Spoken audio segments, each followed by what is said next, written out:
It's beat up like your mom. What's that white car doing, bro? That's not how lanes work, bro. You fucked up, bro. That'd be cool if that fucking truck was just towing the back of a car. No, though. No. I don't know why. Okay, so I record these. I post them on the internet. I know that it sends out notifications to people sometimes. I think I even post about it on Facebook sometimes. Okay? So it's not like I'm being sneaky. I'm not hiding the shit. I'm not hiding anything. I'm just kind of very minimally broadcasting it out. So, whoa. A woman Culligan man driver. That's some muscles right there, bitch. Muscles. Gotta have muscles to do that job. And if you don't have muscles, you're gonna build them, because that's some shit. But anyway,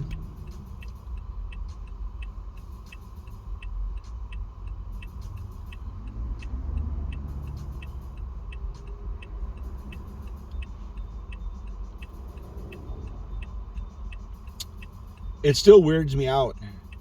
Especially if someone that, and it's usually someone that I would never have thought would watch any of my shit. Especially not this shit. It doesn't surprise me when people come out of nowhere and talk about Symphony of Noise and shit. Because I only make that because I like it. I make stuff that, like, for every one song that I've put out, there's 3 to 6 or 10 mostly partially completed, because I gave up and said fuck this. So completed ones, for every one I put out, there's probably 2 or 3 sitting around that I don't like. Like, I worked on it and it was alright, and then I'll go back to it, because a lot of the times I'll go back to something and, like, well, not a lot of the times, but it's often enough that I still do it. Nintendo 64 shirt. Hey, there's that Stoic dude. He's probably what are they called? God damn it, not prophet. Whatever. There's a cool term for, like, old wise man. They walk up to him like, listen, and he would be like, all right, blah blah blah blah. Like, yeah, that's true. All right, thanks. And then you give him $1,000, and he pockets it, and it makes no change. He still is the same dude, lives the same way. Just now he can buy soda if he wants, you know, whenever he wants, for a long time. Or whatever, I don't know. Anyway, that guy looks interesting as fuck, is what I'm saying. But when people come up, like Symphony of Noise shit, I'm not surprised, because the shit that I release, I at least like it enough that I can listen to almost everything again anytime. Except for some of the shit on the first 3 albums, when I thought it was okay to try and sing. I don't think it's okay now. But I get that. It's a little weird. Like, it's awkward for me, because I feel like I don't exist at all. I feel like I could put out a new album that would make my dick hard and everything awesome every fucking 6 months for the rest of my life, and I would expect nobody to hear them. I would be happy. I am happy. I'm happy with the shit that I put out. I think I played too many video games the last few years, and I should be working more on art shit. Not just music, but writing.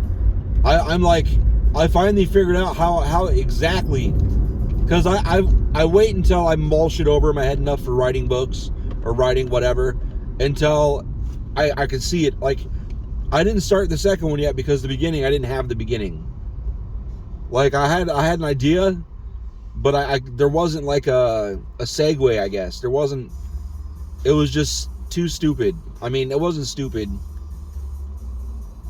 It needed more. It needed something. And then a week ago, maybe, a couple weeks ago, maybe, it hit me. Oh, shit.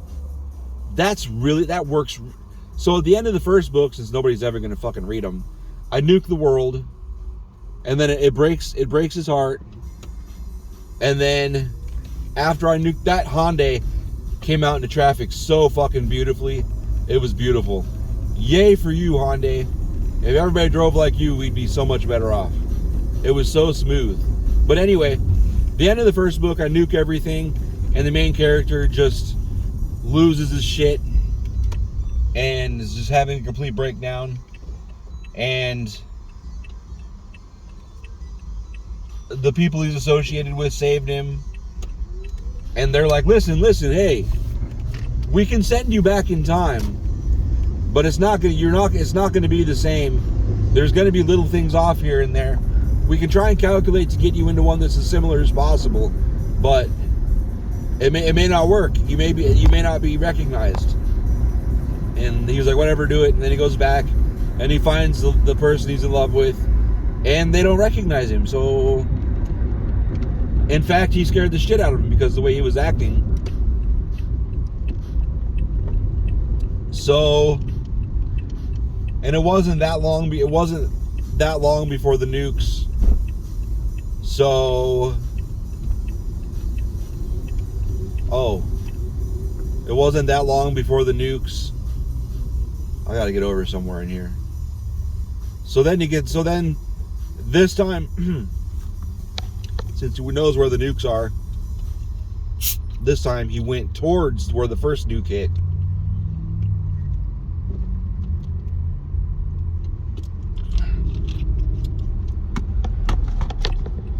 But since it's not exactly the same, the first nuke did not hit there. That should have been not a surprise to anybody. With there's enough foreshadowing there, I think, that nobody should be surprised the nuke didn't hit right. But anyway, then nukes did hit, and the end of the book is him flying through the air with an ever growing vision of kaleidoscope, colors and whatever. And that's it. That's the end of the book. So obviously, there's going to be a second book, and I already knew the reason he was going through the air like that was because the people he was associated with, UFOs and shit, they had the ability to snatch him up and fly off with him. But come on, truck. But because of how quick they did it, they decided to do it. They couldn't get him, they couldn't get him in the ship. They just had to grab him and fly off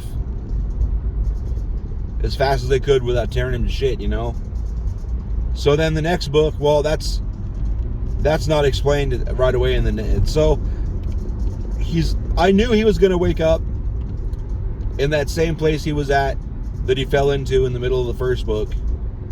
I already knew that was where I knew that when I wrote the ending to the first one. And I knew the gist of what the second one was going to be, the second book. And I've got a pretty good idea of what I want the third book to be, but it keeps kind of shifting here and there. Most of what I originally thought the third book would be is going to be in the second one. Maybe. We'll see. My brain has, when I'm writing, my brain has a way of just making, 200,000 words appear out of nowhere and changing my plans for me. But anyway, I figured out a way to make the second book happen. Because I didn't want it to be just he wakes up in a bed and then, because initially when you read that, you're like, oh, fuck off. That's such lazy writing. I feel that way. I feel like, oh, fuck off. It is lazy. It's like, oh, everything was a dream. But it wasn't a dream. It's just the way they grabbed him like that kind of did fuck him up a little bit. And they had to put him under and work on his body and, work on everything, his brain and everything. Make it fucking, they had to fix him. So, but I didn't like that. I didn't like that for a start. That doesn't work. It's too easy. That truck is just gonna crash into the fucking wall. What the fuck?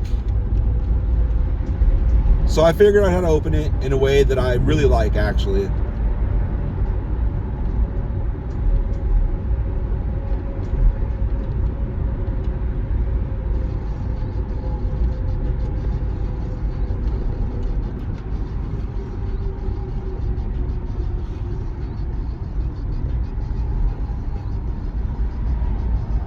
But anyway.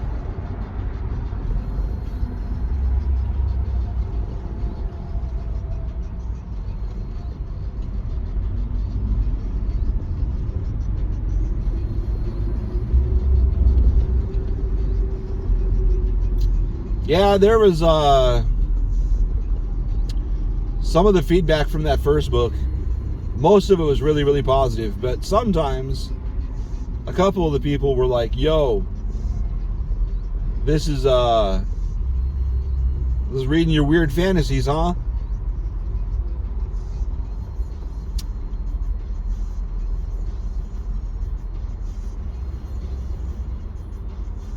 I get that.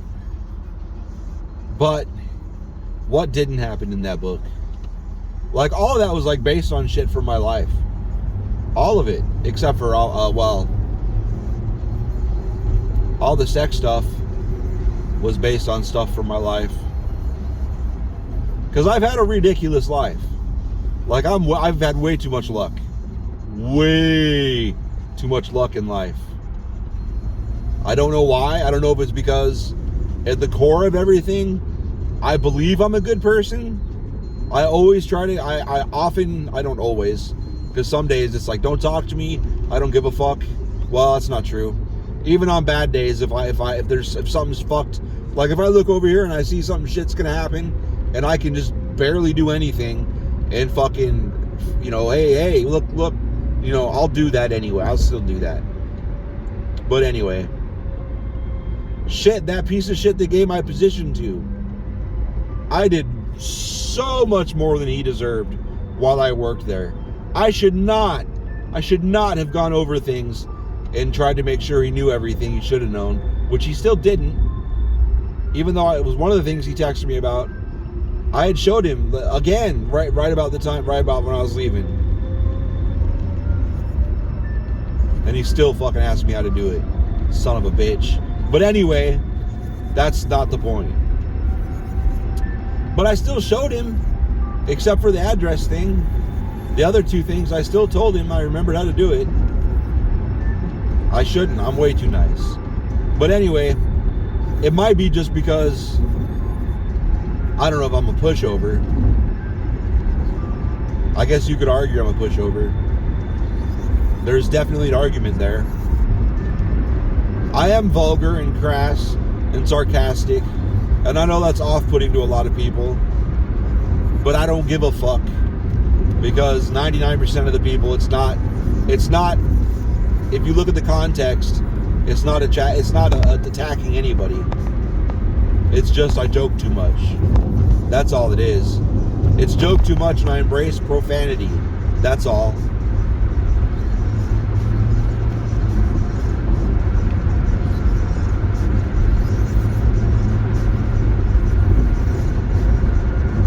But anyway, I've had great luck. Most of the people, some of the people, the first three people, all of them had the same response. They were like, it's pretty good, I'm getting through it, it's easy to read, blah, blah, blah, and they didn't really give much positive feedback at first. And then within like the same 3 or 4 days, they all got to the ending. And I am sucking my own dick, but it was almost exactly the same. Everybody said pretty much exactly the same. And they said, holy shit, that ending. I'm like, I know, huh? It doesn't even feel like it was me that wrote that. It was like, I knew how it was going to end, kind of. I knew it wasn't going to be pretty.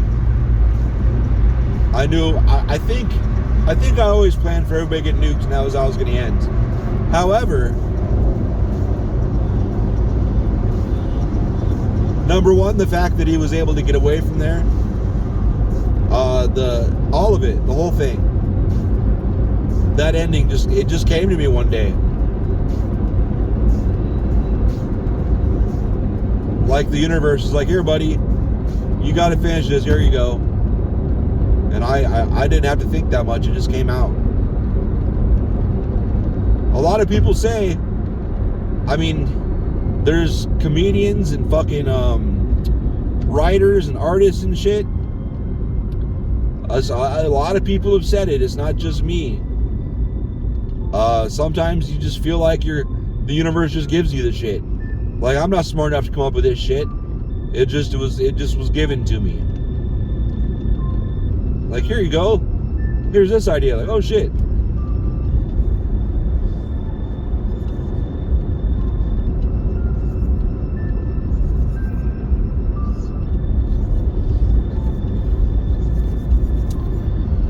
So I need to write that second book.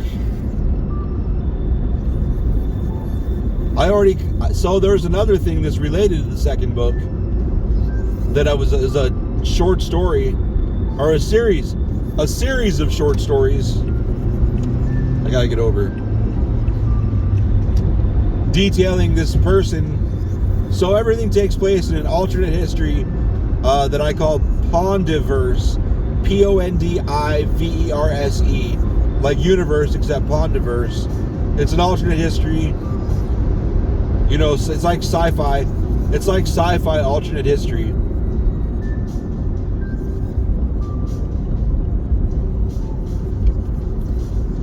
But in that universe, so in the first book, he gets in contact with this other species, like aliens, the Greys, you would call them, and they've got not only are they in space and shit, but they're in the oceans, they're underground.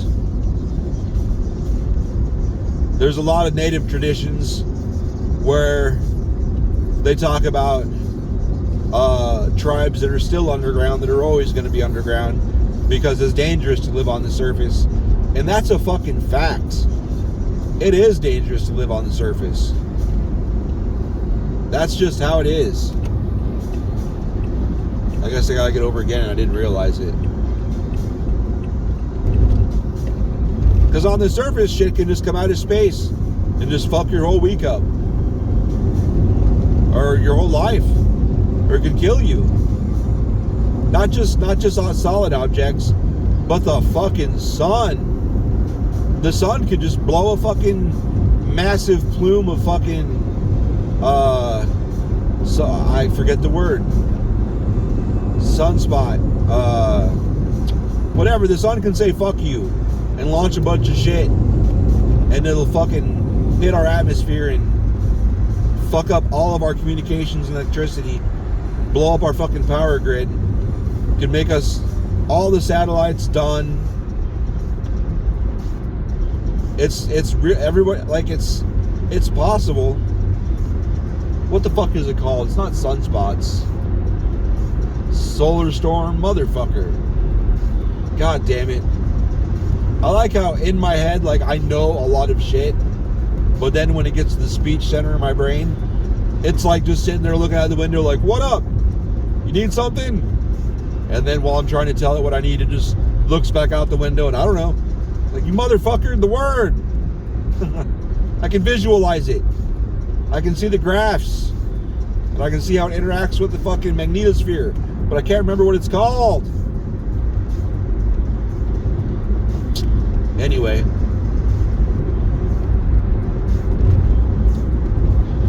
So yeah, it's safer to live underground. And I guess there's possibly or definitely whole civilizations that still live underground somewhere.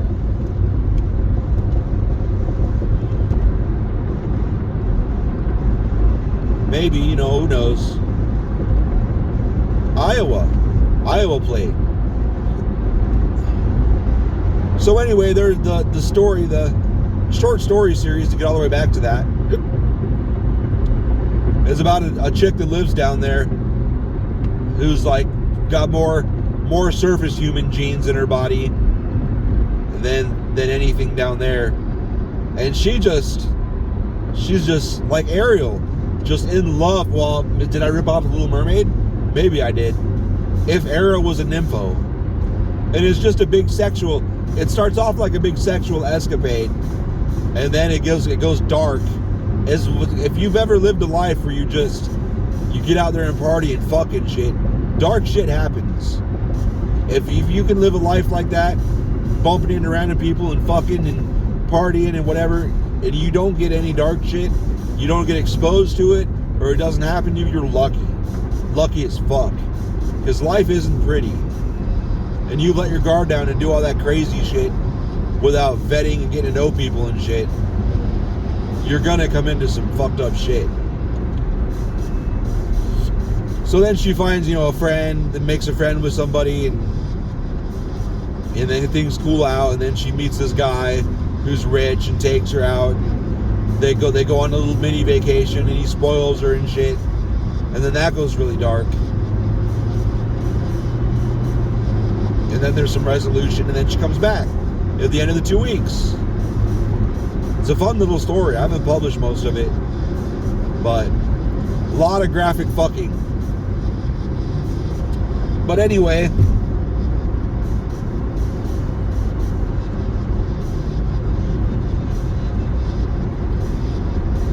so he meets her down there. Except for he's fucked. He's fucked up in the second book. Because, well, love of his life, everything he knew died, everything's fucked. And then he's in a weird alternate reality anyway. Because he, went through that portal. That's where what the fuck, man? The alternate reality, whatever, the version he went into, for some reason the Greys kind of exist in all of them. Interdimensional. By the way, not just in space and in the ocean and underground and on the surface. They're also interdimensional. But anyway, that's a whole nother thing.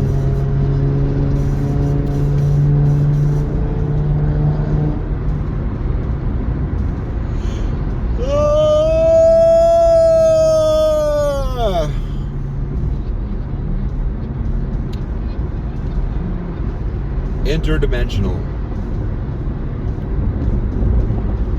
But yeah, he meets her, but she's fucked up too, because she never quite got over. She never really was able to fully process, because how could she? She went back home, which is underground down there, and that was her experience with civilization on the top side. Just fucked up.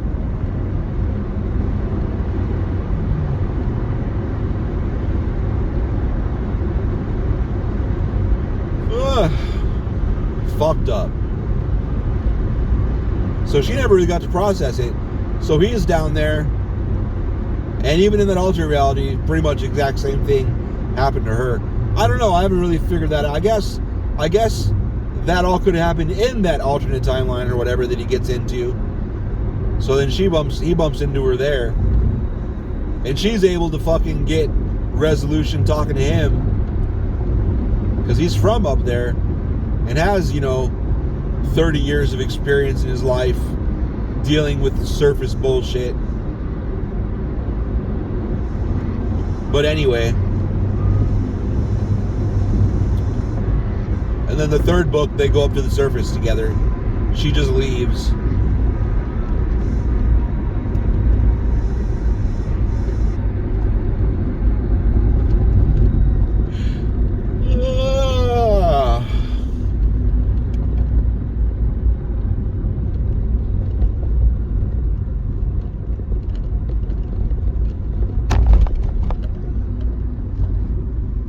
So I'm excited to write that. That's what I'm saying. I need to get it out of me. It's in my head. And the fun thing for me is I don't know when I'm writing it down, it may fucking take a whole ass another turn. Are we serious?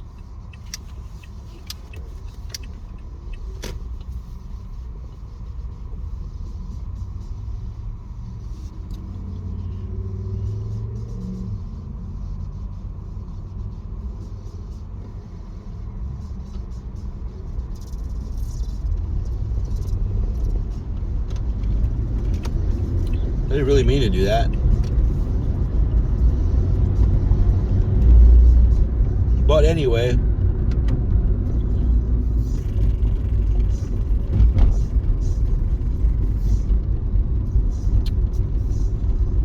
it's fun when I'm writing because it just does whatever the fuck it wants. I'll have an A, B, and a C, and then between A and B, there'll be 13 things to pop up, which will alter B and C, and then between B and C, there'll be 5 other things. I can still hit those B and C, but it just ends up being a little different. Like, I didn't even, in the first book, there's a person that he fucks that he knew they shouldn't fuck, she knew they shouldn't fuck, and they did anyway, because your hormones, you know, sometimes 2 people are like, no, we're just gonna do this, and then both of their bodies at the same time are just like, yeah, that's a cool story, but we're gonna collide for about 20 minutes, so go fuck yourself. And brain's like, well, just watch. The brain just kind of gets shut off, and both people just go about their fucking gross business, while the brains are like, well, I mean, I guess this is what we're doing. I guess this is what we're doing now.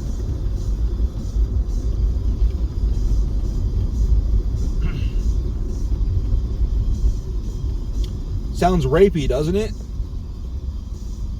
2 people can just rape each other while their brains are like, well, I mean, I guess we'll let it happen. Neither of us cleared it, but if you view it from a third person perspective for both of us, oh my God, there's 20 forms of consent given physically.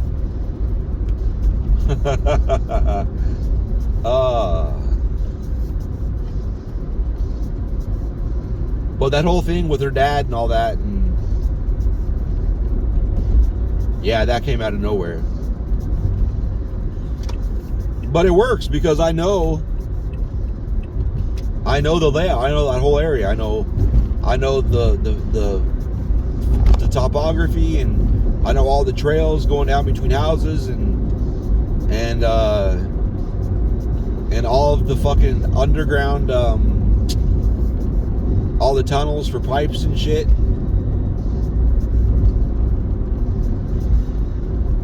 And I know psychos like her dad. I'm a psycho like her dad. Anyway.